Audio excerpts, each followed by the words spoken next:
Okay, we're looking at the city of Pittsburgh's top 5 highest crime, worst neighborhoods. Now, there's some discrepancies here, so we're going to go through that here in just a moment. I have a few slides to show you, so doing the research so you don't have to, right? Top 5 areas, let's get right into it. So we're looking at a map directly from the Area Vibes website, and a lot of their information is from there as well. Specifically when it comes to the FBI reporting that's on their website. So we'll take a look here. Each one of these zones here obviously is identified by the column here on the left, or the chart. So the color code on here is a little bit different than just crime. So the green is going to be more livable versus the lighter colored, and then obviously the orange and the red are going to be the worst as far as livability. So keep that in mind. Livability score is different than actual crime itself, although crime, of course, is one of the factors that and criteria that go into the overall livability score. So some discrepancies there, of course, but nothing's perfect. So we're going to look right into it. So here's the top 5 districts that I found were the worst. Let me know what you guys think. If you guys are from here, from this area, I'm not. I'm in Michigan, so I'm not too familiar with this, but I did a lot of research on crime and everything. So I want to show you at least what I found, right? So 1 through 5, there we have it. As we get into it, we're going to take a look here. Now, here's some of the reporting. You can already tell. So with East Allegheny, look at that, 598% higher than the national average. Is that accurate? I mean, just the numbers seem so far-fetched from some of the other areas when it comes to, Homewood South, Crawford Roberts, Homewood West, and the Strip District. Look at the number of incidents as well. So I don't know what's going on there, or if it's an error, but I did want to point something out here as well. So these reports are based on overall crime in the area when it comes to property crime and violent crime. It kind of breaks it down, but it doesn't list specific crime by district, only by city. So I just wanted to point that out to you. You can kind of see here in the disclaimer. And then at the bottom, of course, the information is reflecting from the 2024 calendar year. Again, this is all from areavibes.com. So if we look here, I wanted to show you just an example from their website. See, here's the livability score of 84. This is for the Strip District specifically. You can see all the categories that go into livability. Amenities, commute, cost of living. Why does it say crime is listed as, it's rated A, but then they had 233% higher than the national average, the 5th worst district in Pittsburgh? I don't understand that. So there's going to be some discrepancies. I just wanted to point that out to you, that you're going to find errors here and there, right? But it's just something to point out. Okay, so next slide, we have just a couple different crime maps. So first one here is from GISgeography.com, and they got this from Zillow. So just a general heat map here where it pertains to each neighborhood. You can kind of see with the darker areas versus the one on the right. This map is atlas.com. It's just a Google make your own map, right?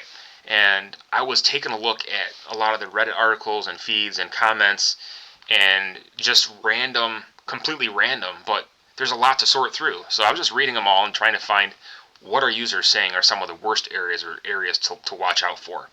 And you can kind of see some of these are listed as districts anyways, but Sheridan District, was that McKees Rocks,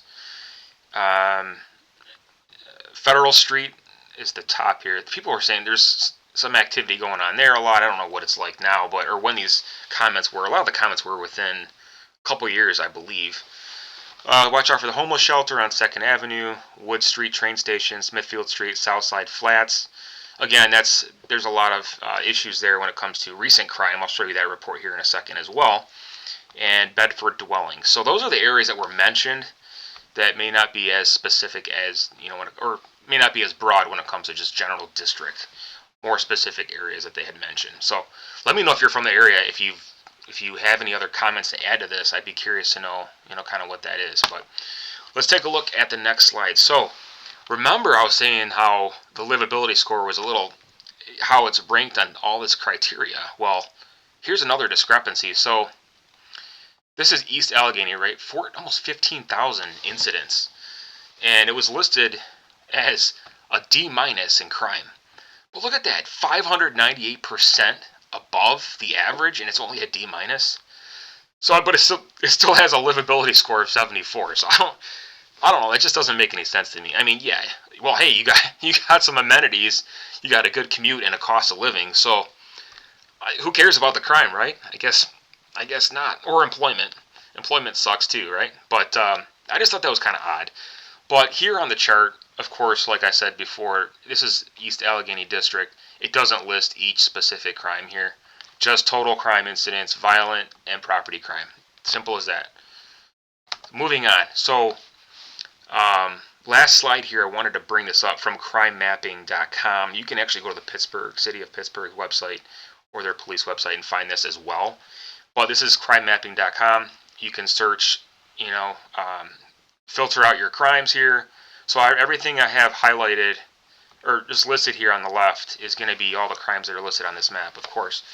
And you can kind of see where I circled are just areas of concentration and some of the districts that have higher crime than what maybe was reported before, right? Look at the Southside Flats. Look at this is just in the last week, right? Look at all those incidents in that specific area. Allentown, Mount Oliver, Knoxville here on the bottom.